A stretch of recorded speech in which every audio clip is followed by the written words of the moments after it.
Mismong mga may-ari ng bodega, napipilitan na rin daw magbaba ng presyo ng bigas.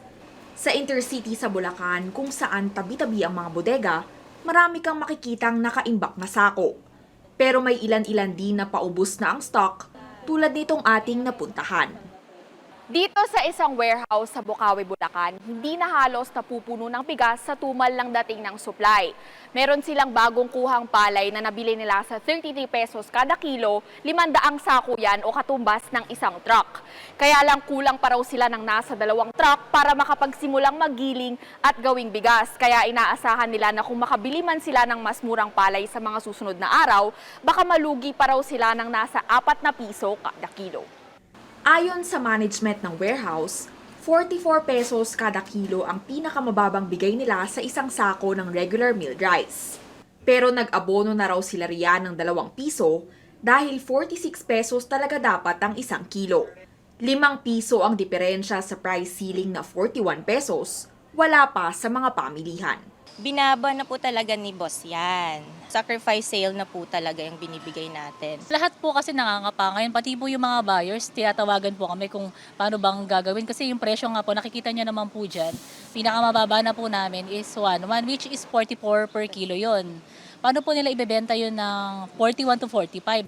Inaasahan na lang din daw ng mga warehouse ang anihan sa katapusan ng Setyembre para makabawi kahit papaano. Pinakamurang kuha na raw kasi nila ngayon, 29 pesos kada kilo ng palay. Kailangan is makahanap po kami talaga ng mga agent or farmers na nagbibigay po ng maayos na presyo ng palay. Para nandun po tayo sa level na binibigay po ni President na 41 to 45. Ang kinukuhanan daw ng bigas sa Bulacan at Nueva Ecija ng wholesaler na si Ray, halos pasara na rin dahil hindi na rin daw kayang magbenta ng palugi. Inuubos na lang din niya ang natitirang stocks ng bigas sa kanyang pwesto sa Quezon City. Namumuhunan si Ray ng 1,360 pesos sa 25 kilos ng well-milled rice, pero ibinaba na rin daw niya yan ng 100 pesos.